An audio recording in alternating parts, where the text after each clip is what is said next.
What is this? Here comes the money. Here we go. Money Wherever talks. is money. The My money. God.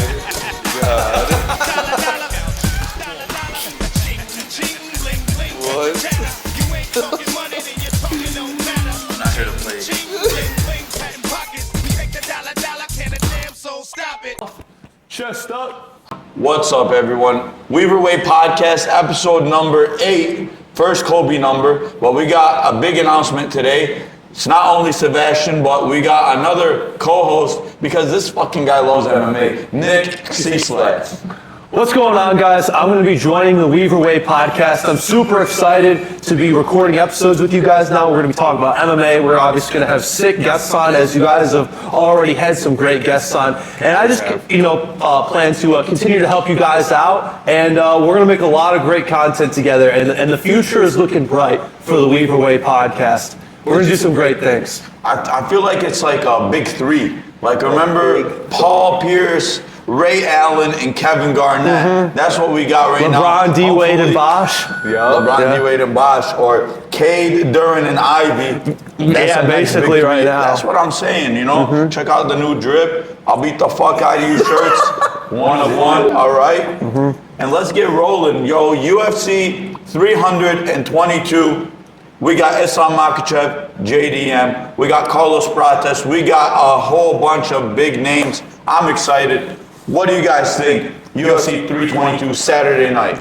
So this is a really good card. Aside from the main card being stacked pretty much top to bottom with good talent, there's a lot of really sneaky, underrated good fights on the prelims that I'm pretty excited about. Sursakoyev, who fought on Dana White's Contender Series and on the Chicago card, he's on there. Malcolm Wellmaker's on there. Obviously, GM3, you can't miss a GM3 fight. He's going to be on there.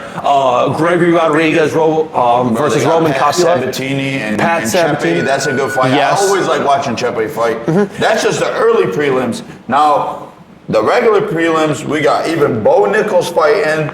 Like, Roman Kopylov is fighting Aaron Blanchfield. Wait.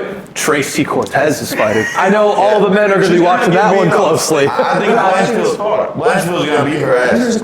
Yeah, probably. Blanchfield is brutal. Remember the girl, Macy Barber, had a seizure before the fight? Yes. And she was like, she faked it and all this. Crazy. My favorite Aaron Blanchfield moment is when she fought Molly McCann and put her in a crucifix and just started drilling elbows into her face. If anybody's ever listened to Molly McCann talk, you know she's just, to be quite frank, an annoying bitch.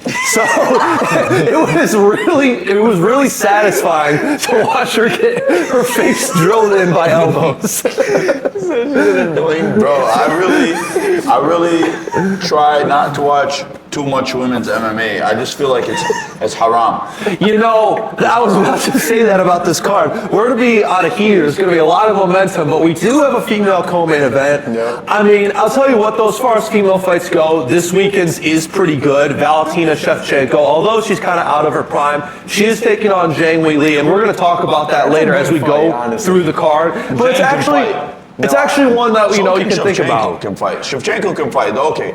But she's not in her prime anymore. Not in her prime. Yeah. That's why I think Zhang is gonna beat her ass. Well, we'll get to that. Tell her to post. I like Zhang. Yes, we'll get to that fight, but let's start off with the prelims for now. Let's do it. Okay. Let's do it. Malcolm Wellmaker versus Cody Hatton. Do you want to start with that one?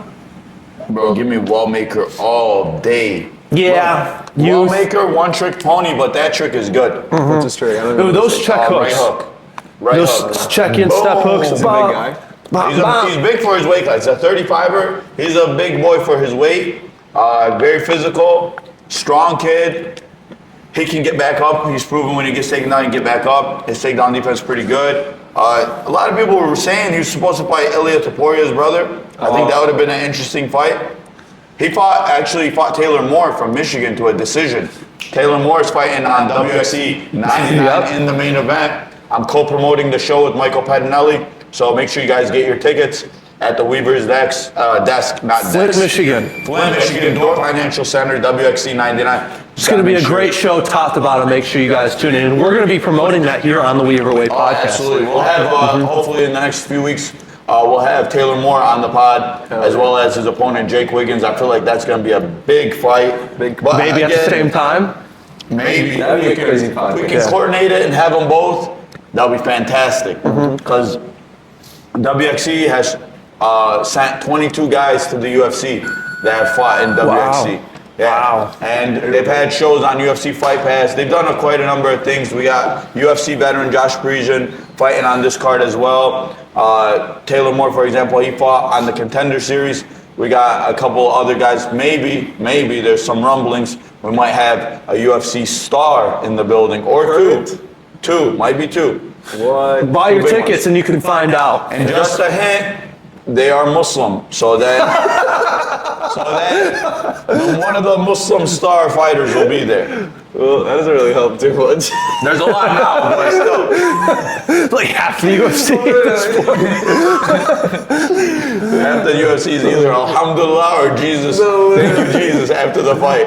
Well, it's not going to be Islam Makhachev because you wouldn't be too happy about that. Oh my God. You know what's so funny is like, whenever I pick against like one of the Russian or Dagestani fighters, people will leave me comments like, you're a fake Muslim, blah, blah, blah. Like, bro, MMA, hate to break it to you guys, it's haram. You're beating the shit out of people. Yes, we enjoy it, but come on, man, pump the brakes. It's not religious over here.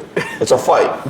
Yes, it's a brutal sport. It's a brutal sport. But anyways, give me Wallmaker in that one. I don't even really know much about Cody Haddon, to be honest with you. No disrespect. Yeah, he's a good fighter, but Malcolm Wallmaker is the prospect in this fight. He's definitely the guy to look out for. I think he's definitely going to ascend at least, close to the rankings. He might climb in there, and I think there's a lot of good fights in that featherweight division for him. Regardless, moving on from that, Aaron Blanchfield versus Tracy Cortez. I don't think many people are going to be paying too close attention to the actual fight. Sebastian's but favorite fight of the night. I'm just waiting. he's really going to look forward. Tracy Cortez, but Why? In what world? He's going to look forward to the grappling exchanges there. Aaron Blanchfield, she can apparently wrestle.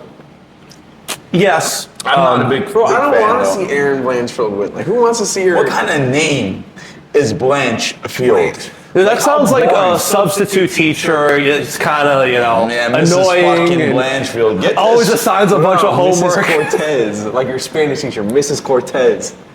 That's gangster. Dude, that's like sexy step. You're some freaks. Anyways, I can't do this shit. Roman Broken Nose Kopylov versus Gregory. I randomly get knocked out Rodriguez. That is a good This fight, is though. dude, I think this is a sleeper for fight of the night right here. Because these guys are gonna collide and it's gonna be like a car crash in there. Now, I want to hear your guys' picks first, and I'm gonna give you my breakdown for this fight because I have some thoughts on this. So I think Roman Kopylov is the better striker, a lot better speed. I think Gregory would be wise, if I were Gregory, to put Roman Kopylov against the cage and grapple him, get him tired, because Roman Kopylov, especially in the first round, he comes out very fast. He's not just a good striker, his strikes are extremely fast. So if you want to minimize the chance of getting caught with like a head kick or something crazy, I would put him up against the cage and grapple him. However, I am taking Roman Kopylov. I think he comes out, wins the first 2 rounds. And I think the third round is going to be a lot of catching up to do for Gregory Rodriguez. But I think Roman Kopylov puts it on him early. yeah, I'm going to echo what you were saying. I think that Roman Kopylov, although he lost to Paulo Costa, I think that's a really good fight to prepare himself for Gregory Rodriguez because they're very similar fighters. But I think Paulo Costa is a lot more athletic than Gregory Rodriguez. He's a powerhouse, throws big hard kicks, whereas RoboCop kind of just trudges at you, throws big looping hooks. He can incorporate his wrestling, but I think Roman Kopylov can circle, move on the back foot. He can whip kicks out. Yep. He's got good hands. I think he's going to build up too much of a lead early on. Now, maybe Gregory Rodriguez starts getting takedowns, but I don't see him scoring them right away. And you don't want to enter in a range against a guy like Kopylov, sloppy, because you can get caught. You can get your lights put out. So I think Roman Kopylov by a decision, I would say, in a very fun and entertaining fight. I could see cuts getting opened up on RoboCop, and Both of them, I could see one of them, maybe RoboCop getting dropped by a head kick. I think some Kopylov's a scrambles. little bit more durable too. Yeah. I think the knockout potential, I think, is on the side of Roman Kopylov. Gregory, we've seen him get rocked in just about every fight he Yes. gets rocked, even when he wins. Yes. Now he'll either like knock you out early, or if it like goes past one round, he always gets like messed up in his fights. Yeah, he gets does. rocked a lot. But remember how he knocked out Hermanson? He was fucking evil. That was about as out cold as you can be. And he like walked halfway across the cage and just drilled. What was the ref doing? I'm pretty sure it was Herb fucking Dean, right? He's That was out that cold, ref. staring I wanna at the say it's ceiling. Herb Dean, but man, that shit was some fucking bullshit, bro. He blew the guy's brains out with the left hook. And just walks across the cage and completely executes this guy. He looks at him, sees that he's unconscious, and goes, I want to hammer fist this guy again. Winds it up, smacks him right in the chin. Yeah, that was brutal. That was What's one of going on them. with Herb Dean? Bro, I'm not sure. I think it was Herb Dean, but look, I remember watching that and I was like, bro, I felt sick to myself. I was like, I don't even Dude, want he was out for a I don't while. like that shit. I was like, I don't even. I got mad. I was sitting with my boys. I was like, bros, I don't even know if I want to watch the rest of this show. Dude. This motherfucker's evil. Yeah, it's a scary thing to watch. I mean, imagine that was one of your teammates, or imagine it was one of the guys from the gym and that happened to them. Like, beaming a water bottle on his head. the referee literally has, your life in their hands. They need to be doing their job. They need to be a little bit quicker Bro, with I've some seen of those stoppages. fucked up shit in the regional scene with referees. You would think by the time these refs get to the UFC, they got a grasp of stuff. I saw one fight in a local promotion where this guy got knocked the fuck out against the ground and pound, and his head is on the turnbuckle, and you hear his head hitting the turnbuckle. Don't, and the whole crowd knows he's out. But the ref is like watching, like, do you need 20 more unanswered punches for me to stop this fight? Like Bobby Green versus Jalen Turner. Bro, I don't know what else they want, bro. Yeah. That was probably the worst one I've ever seen. I actually No. like Bobby Green too, but he got no chin left. Yeah, no, against anybody athletic and powerful. Yeah, he's cooked. Yeah, he's cooked. Yeah. My him favorite that. reaction to that fight was Guru's reaction. That was hilarious. Fucking man. Fuck you, ref! Fuck you! That's your job gone. That was pretty funny. But we're not trying to watch somebody just get absolutely executed. At the end of the day, it's a sport, and we want to see these fighters go home to their families. We want to see them compete again. So we don't want Bro, deaths for in the real, octagon. bro. We need them to compete again. Dude, not these- die in the ring. These guys already only compete like once, twice a year. I already think they're pretty inactive as it is. So I think if you're a professional fighter, that's what you do for a living. You should be fighting at least 3 times a year. You That gives need you money, man. that gives you enough time for a 2-month camp, your fight, and then take a month off. You know? Absolutely. So that's like 4 months right there. So you should be fighting at least 4 times a year. Now, I mean, I love Taporia, but dude, you fought in July. Come on, you knocked out Charles Oliveira in round 1. What are you doing? Yeah. How come your fight isn't booked for January yet? True. January is already a big break. Wait, so you're telling me Taporia's not booked yet He's not booked yet. against Gaethje? They're talking Bro, I about want it, to but it's see not. him versus. I want to see Taporia fight Paddy the Bad. That's the fight I want to see. Yes. I don't agree. I don't Yes, agree bro. with Paddy. Paddy's the man. But we'll get to that. Paddy's the fucking man. All right, we'll get to it, but I got. Let's get back. Fuck Bo Nickel. He's fighting. Yes. Bo fucking Nickel. Rodolfo Vieira. Paddy's industry playing, but I don't even get into I'm Bo for show. Rodolfo Vieira versus Bo Nickel. Headlining the prelims. The fight everybody wants to see. I'm going with Foe over Bo. Rodolfo is gonna beat the fuck out of Bo Nickel. Because Bo Nickel is absolutely trash in striking. Overhand to the body. I've never seen Yeah, what anything is like that? it. What is that? Look, they're both grapplers. They're both grapplers. However, I've seen Rodolfo strike a lot better than I've seen Bo Nickel strike. And Rodolfo's a little bit durable. However, his one weakness is his gas tank. He gets fucking tired. That's his problem. Yeah. But Bo Nickel is one knee to the body away from retirement. Listen, I definitely agree. I think Bo Nickel has shown to wilt and quit in his fights for sure. I mean, obviously, look at his last fight against RDR. Yeah. I am going to pick him to win this fight. This does seem like kind of like an alley-oop. They're throwing him up the alley-oop. They just need him to slam dunk it. They want to get him back on a win streak. They want to give him some momentum so they can throw him on the White House card. I just know He what should they're win. going to do. 7 years younger, he's 29 years old. Rodolfo is 36, done so much in jiu-jitsu, with a lot more fights than Bo Nickel, about double the amount of fights. The thing is with that is wear and tear. He's a little bit tired, a little bit old.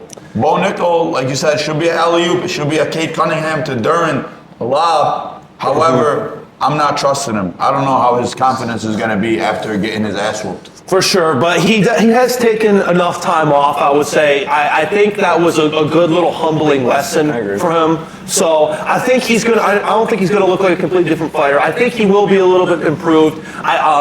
The thing is, if he's fighting, these elite level middleweights, or even these guys close to the rankings, his wrestling is nowhere near as effective. But if he's fighting, these bottom feeders, I think he will be able to get his takedowns. I see Bo Nickel getting a submission. I think this is, classic comeback win. He gets him tired, beats his ass. Yeah, I'm picking Bo Nickel to win. Rodolfo, I don't know if he submits Rodolfo. I think what he could do to a guy like Rodolfo is he can take him down and just get that half guard, sit there, or get guard and just sit on top of him and just hold the fight there for a while, keep top position, land a little bit of ground and pound, and just call it a day.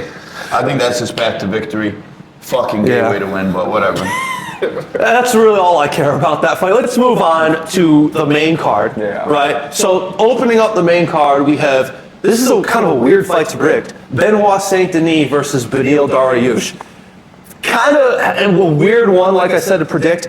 I'm going to pick Benoit Saint Denis, in my opinion. Beneil Dariush, he was on a bit of momentum, but he's been knocked out by Arman Tsarukyan. He's been knocked out by Charles Oliveira. He got dropped by Renato Moicano. Moicano is not a good striker. Listen, brother.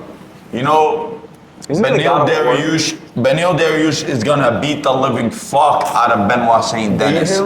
Beat his ass. He's gonna knock his ass out. He's gonna fuck him up. I'm telling you guys, I'm promising you. I'm taking Beneil Dariush by TKO. He's gonna put one on his chin. No, I'm not. Bro, Benoit Saint Denis fucking ass, bro. He's got good hands. He's ass. He's got a chin, though, I'll tell you that. He's been knocked out by Dustin Poirier, who's got sick knockout power. And I don't... Bro, Benny does too. He had. I haven't seen him do much lately with his hands. One hitter quitter. Okay. He does. Let's be honest, though. Benny? I haven't seen Benny him can one fight, hitter bro. quitter. Benny beat my old coach, Darren Cruikshank, and Darren told me that Benny was one of the best kickboxers he ever fought. And Darren's a great striker. Benny has been a good fighter, but I'll tell you what, momentum is a big thing in this sport. We're going to be talking about momentum a lot in some of my predictions here. 36. But Benoit just came off of a win against Mauricio Ruffi. And Kyle Prepolek. Yeah. He's on a 2-fight win streak. And although he did go on a bit of a downward slope, I feel like that was kind of good for him to, come back, win a couple fights. I don't think I'll grapple Benny. I think the grappling will cancel each other out. Benny can grapple with the best. I think the grappling will cancel each other out. And for me, Benny is more proven, and not just more proven. Benny still wants to do the damn thing. And I think Benny got the knockout potential over Benoit Saint Denis. See, that's the thing why I disagree. I agree that he could submit him. I don't think No, I think he's gonna beat his ass. That's I'm telling crazy. you. I'm telling you, bro. I wouldn't be shocked if I'm telling you, that's one of my locks. That's like one of the most confident picks of the night. Well, that's our first probably main disagreement right there. I'm picking Benoit Saint Denis. Munib over here picking Beneil Dariush. So we'll have to agree to disagree. You guys can decide for yourself whose take you like more. Let's move on from that. Now this is a good one. Striker, on paper, striker versus striker matchup. Leon Edwards versus Carlos Prates. What do you think? I think this fudging guy, Leon Edwards, is gonna actually wrestle him. Yes. Yeah. Bro, Leon Edwards, the thing is, he's a striker, but he's a safe fighter. He's moving, he's sticking. He doesn't really knock people out. He knocked out Kamaru, he caught him clean.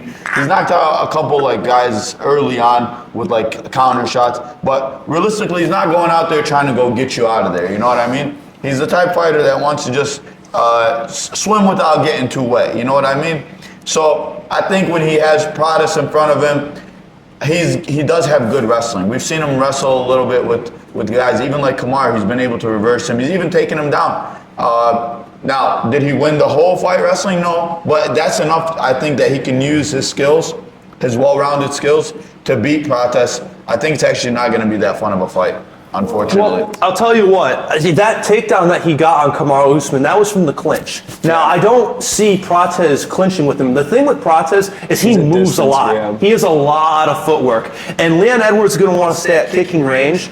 Prates has good kicks himself, but I mean, as we've seen in the last fight, he's got the elbows, he's got wheel kicks, he's got spinning attacks, and he's got dynamite in his hands for sure. And the thing with Leon Edwards is he's a striker, but he's one of these guys like Adesanya who's a quote-unquote kickboxer, but doesn't have that good of boxing. When you kind of, take his kicks away and neutralize his kicks, his hands really aren't all of that impressive. I think Prates can mix it up a little bit more than Leon. Him and Izzy have a lot of similarities because Both boring as fuck. Yeah, because they don't play in combination, right? They don't really throw too many combinations. They don't string leg kick together. Jab. Yeah, leg kick. It's a lot of single shots.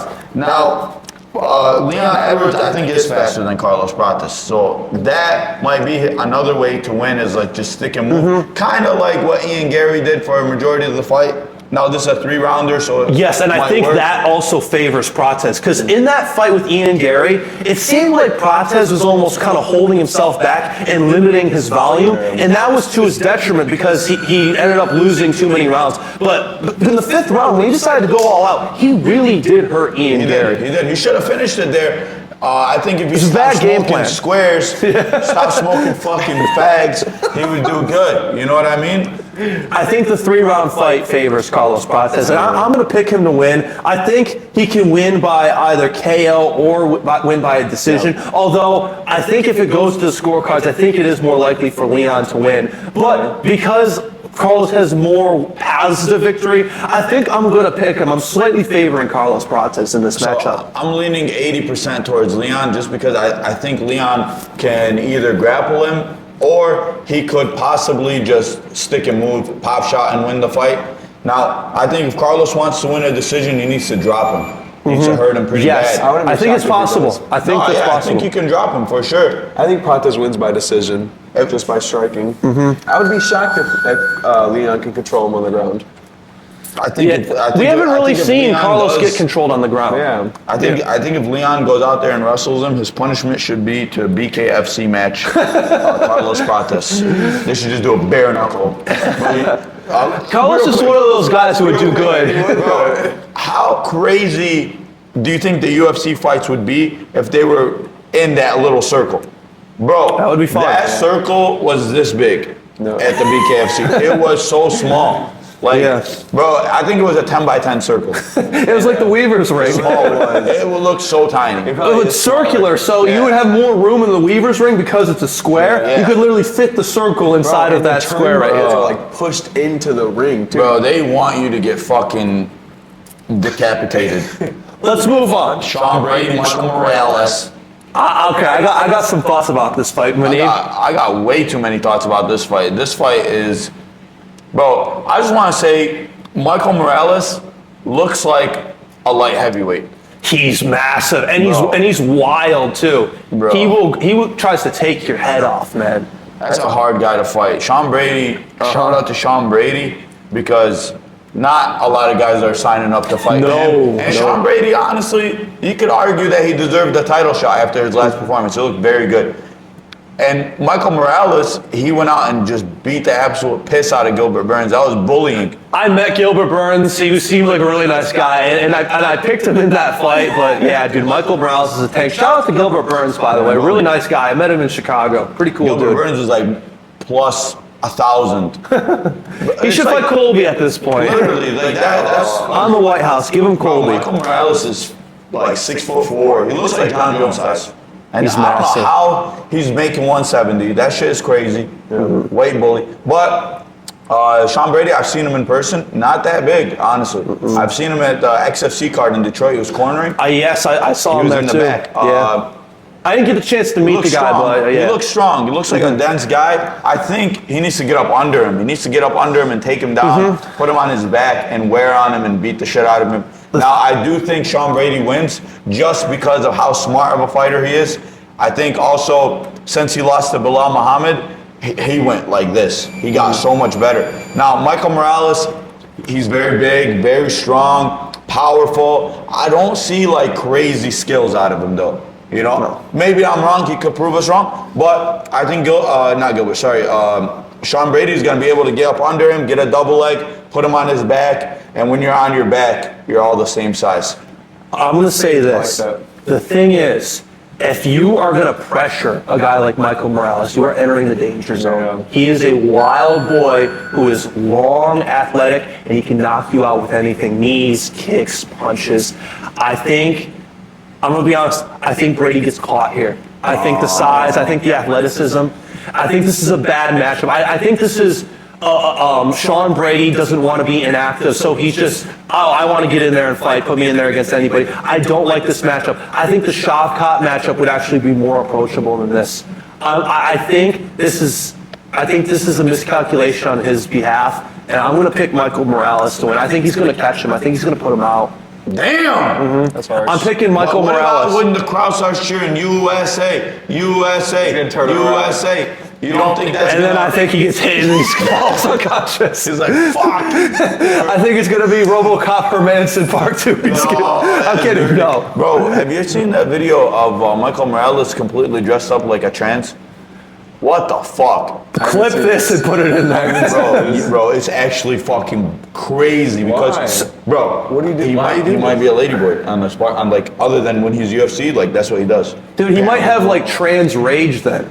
Bro, That's a man, thing. He's getting knocked Fuck. out. He's getting Bro, knocked those out. guys are not just because it's one thing to train against dudes and wrestle dudes during the day when He you're not enjoys making it. Wait. Let me make my point. So, like I was gonna say, it's one thing when you're training and grappling dudes during the day when it's not homo, but at night, Morales is doing it in the day and at night. He's getting double teamed, bro.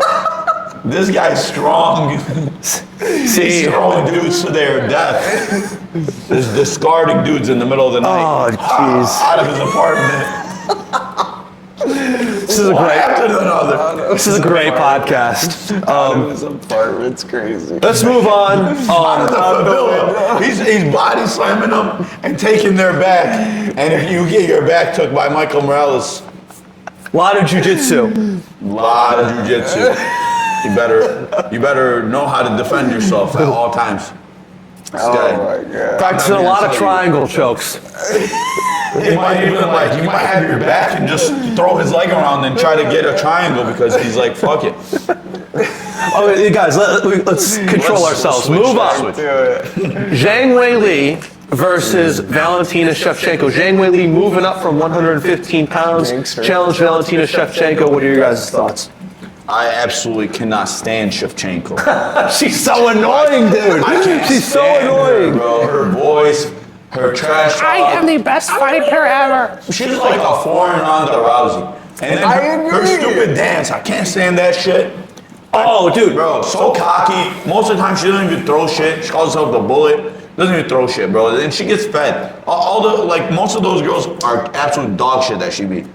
Anyways, Zhang Weili, inshallah she beats the shit out of her because I'm so sick and tired of Shevchenko.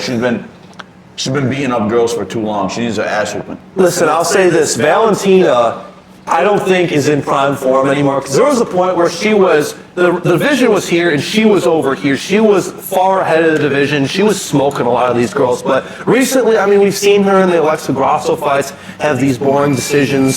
She just had a boring decision with Manon Fior. I think she just is kind of, she was here and now she's here, relatively speaking, compared to the rest of the pack. Zhang Weili is definitely a talent when it comes to female MMA. And she actually has, a lot of entertaining fights. She's powerful. She's going to be even more powerful moving up in weight. I think she's going to get in her face and be physical, throw combinations. She can mix up wrestling, kicks, punches. I think she's going to win this fight. I think she's going to make it dirty. Although, like I said, Valentina is seasoned, is experienced. I think Weili's going to take it to her, and I think she's going to win a close decision. I'm going to go like 49, 46, 48, 47 type of decision. I don't think she's going to knock her out because we don't really see Zhang Weili get like cold KOs or anything. But I see her winning a clear but close decision. What do you think, Sebastian? I think she bullies her. I think Zhang Weili walks forward and just outstrikes her and bullies her. I've seen Weili fight in person. She fought Amanda Lemos on the Boston card, and it was like the most dominant female performance of all time. She literally She's a took her good down striker. and punched her in the face like 200 times. Yeah. And lately we've been seeing some holes in what's her face's name? Shevchenko's Yeah. grappling. She's not that good at grappling. She just takes you down and sits on top of you the whole time. They were down here. She would get that half guard and just hold it and just be boring as shit. Mm-hmm. And even with Manin Farrow, bro, what the fuck is a Manin Farrow? French people just got legal MMA a few years ago, and you just over here getting. Like, she beat the piss out of her for round one. Yeah. And then Manin Farrow, I thought Manin Farrow won the fight the rest of the time. Other than maybe one other round. I had Manin Farrow 3-2, and they're over here glazing because of first round. Yeah. It's judged by round. Exactly. I'm sick and tired of these women's MMA fights. I'm taking a break, and I hate that they make it a co-main event because I get tired. Kills the momentum. Bro, I start falling asleep. I get tired at that time. Bro, you can't pass out before the main event, which now we're going to move on to. Yeah. Islam Makhachev versus Jack Della Maddalena.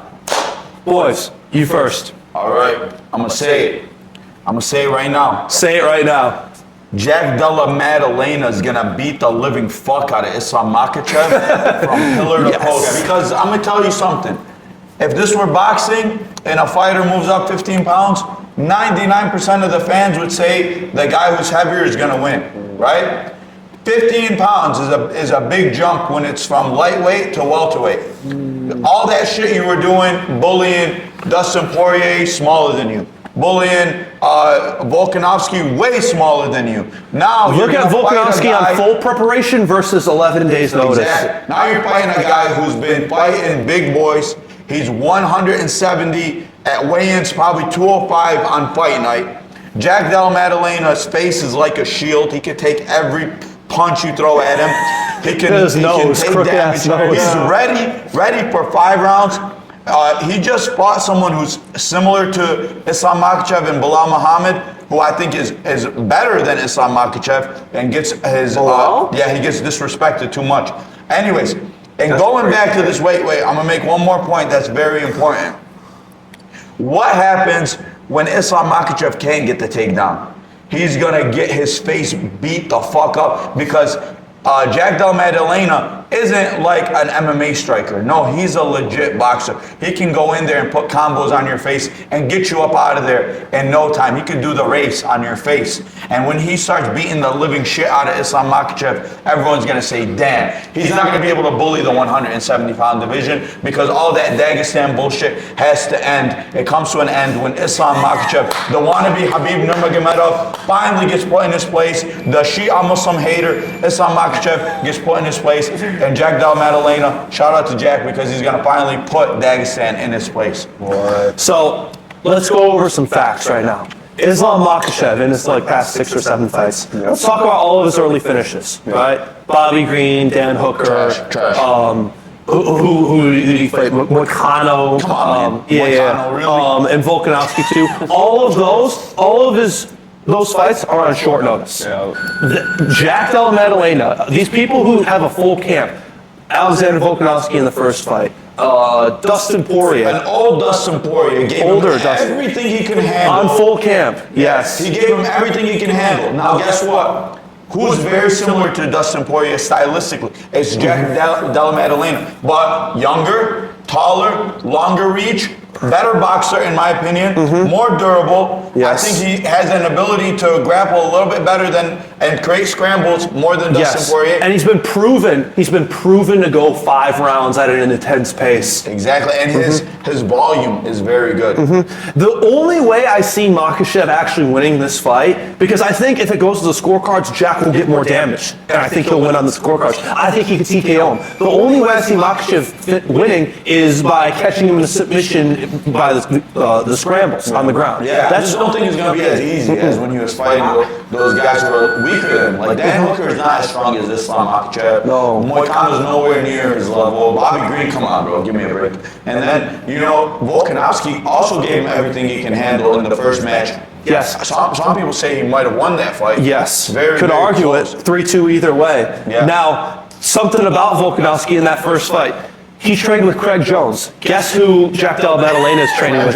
Craig motherfucking Jones. Craig Jones says he's got the cure to Dagestani wrestling. Dude, I'll tell you what. I feel like these long kickboxers can get taken down by these Dagestan guys and kind of controlled on the ground. And a lot of these Russians now have decent enough striking. We kind of hang with them relatively on the feet because they have that takedown threat. If you are more so of a pure boxer, you're lower to the ground, you're moving your head, and it's a lot more dangerous for these, guys looking for takedowns to enter in because, you have your hands low, you can throw your uppercuts, you can throw combinations, create scrambles on the ground. I think stylistically, these type of guys like Topuria, like Jack Della Maddalena are a lot harder for these Russian fighters to beat. Especially when you simplify your offense in your boxing out there. He's got a sharp jab. I think that jab creates a lot of problems, a lot of damage. It's coming from southpaw, so it's coming over the top. And then being that he's a southpaw, he's got a little bit more distance to prepare for a takedown attempt. Yes. And he's got a lot stronger frame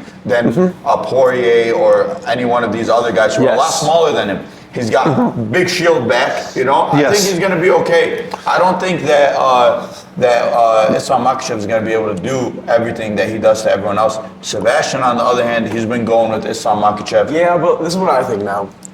I agree. I think JDM will outstrike him. At distance, he's a little bit taller. He will outstrike him. And I think a lot of the fight, Islam might be cut up a little bit. But Islam's moving up. He's looking bigger now. I think once how will he carry that weight though? Yeah. Either way, I don't think it helps him with striking. I think it'll make him stronger. It'll help him with wrestling, yes. But again, I don't think it helps him with striking getting heavier, right? And then here's another thing. He's not a natural striker. He doesn't want to strike. I don't think the whole fight is going to be contested on the ground. And even then, I trust coming off of one of the best MMA fights I've ever watched. Oh, it was so Belal good. Muhammad versus Jack Della Maddalena. And there's no disrespect to either of those guys because of how great that fight was. I think that fight is going to prepare JDM to do some great things against Islam in this fight. Yeah, I agree. I think Islam is bigger. JDM doesn't have the best takedown defense. I think he will get taken down. And since Islam's getting so much bigger, he'll be able to hold him down more. And I think second round, he probably gets a submission. I'll tell you what, though, if we're talking about holding him down, I feel like Belal Muhammad has better pressure on the ground. Islam Makhachev is more dangerous when it comes to submissions, but if we're just talking about holding somebody down, I feel like Belal Muhammad is probably the best in that 170-pound weight class of doing that. Plus, Belal, we can clown on Belal, a lot of people do, but he's got really good boxing. Yeah. He's got really good boxing. He pushes for 5 rounds. Really good pace. He pushes the pace. Yes. I think he's starting to do a little bit better. He did eat a lot of damage in that fight. I think that kind of. But he's got a chin, man. He's got a chin. He doesn't necessarily have Canelo hands, but I think he's not. Canelo hands. He's not backing down from a striking fight. I agree. Islam Makhachev, he's been forced to strike a couple times. I think the Poirier fight was a good fight. But let's be realistic. Poirier is old. Poirier, it was his last fight. It wasn't his best performance by any means. And It wasn't his last fight. Max Holloway. Max Holloway was second to last fight, but it was like his last real hurrah at a title. So he was giving it everything he had. Yeah. I do think it was a good performance from Poirier. He looked good, but he was losing. Knocking out Saint Denis. Who? Yes, but there's levels in the lightweight division. Benoit is not on that level. Benoit is nowhere near Islam Makhachev level. Let's be realistic. But he hit him with that sweet little leg drag, and he got him out of there. Do I think Islam's going to be able to leg drag Jack? I don't think so. Yeah, we can talk about Dustin Poirier. He's 1-3 in the last 4 fights of his career. He lost to Gaethje by head kick, beat Benoit Saint Denis, lost to Makhachev, lost to Holloway. And yes, those are great fighters, but that goes to show it's not peak Dustin Poirier anymore. Yeah, and he beat him fair and square. He beat him twice in his career. I do think that fight does present some things that could help him when it comes to a Jack. Just being in front of a good boxer, because there was points where Poirier was stuffing takedowns and he was forcing him to stand up with him. Yeah. Now it's a little bit easier when you're standing in front of someone who's 5'9" as opposed to 6 foot. Throwing sharp, long jabs at you and combinations. I think the ability to go through the fire from Jack Della Maddalena is going to be the biggest difference. I'll tell you what, Jack gets hit, but I think he gets hit a lot less than Dustin Poirier.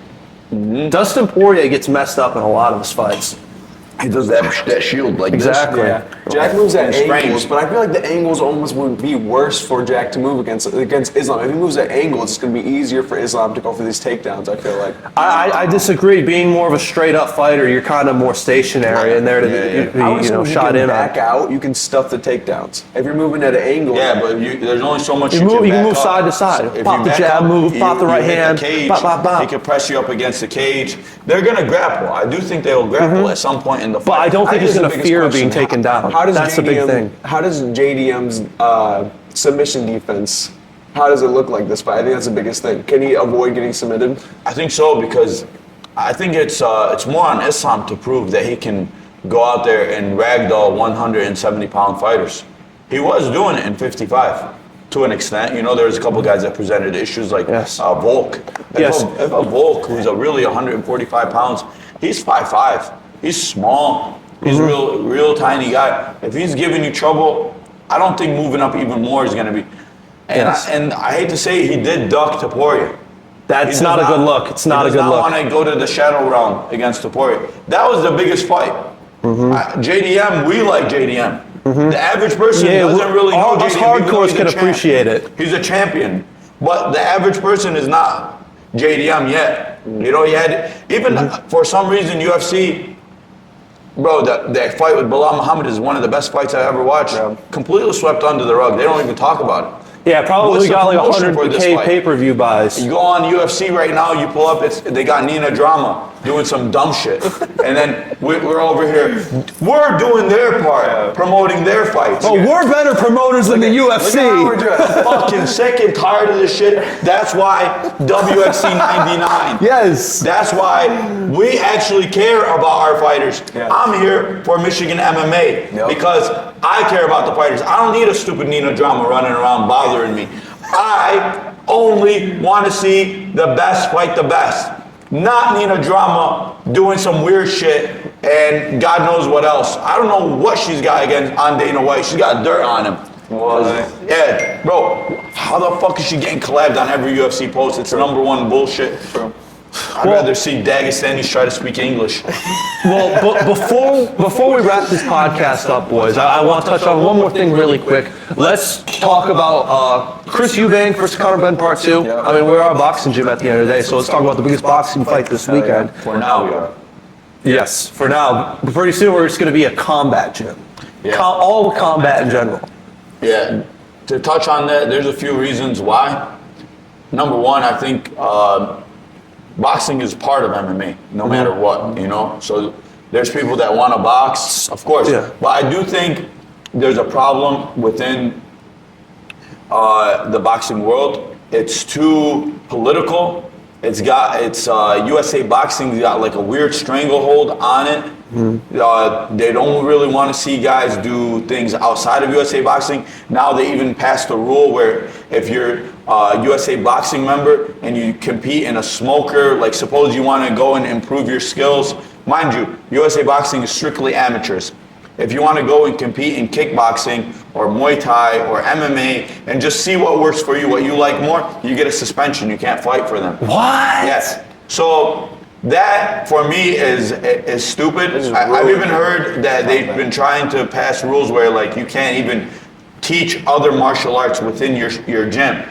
And that's one of the reasons that's kept me away from USA Boxing. That's like a detriment to the sport. I don't understand why. Combat yeah. sports by doing that. Completely ruining it. And then it's like, bro, a guy wants to figure out what he wants to do as far as, because at the end of the day, if you're going to fight, it's about what? It's these What are we old heads, fighting man. for? These old heads are ruining the sport. If you want to fight, it's for yourself. And it's also, if you decide you want to do something like this and make a living from it, you should have versatility in how you want to do that, right? So as an amateur, it's good to get your experience in other sports.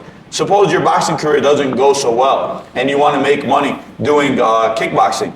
Well, now you can't learn on the job, right? Because professional career matters, right? Amateur, you can lose, you can learn. You can go out there and take a tough fight and go to decision and whatnot. You go out there and you don't have the best performances as a professional or you get knocked out and hurt, your career's over.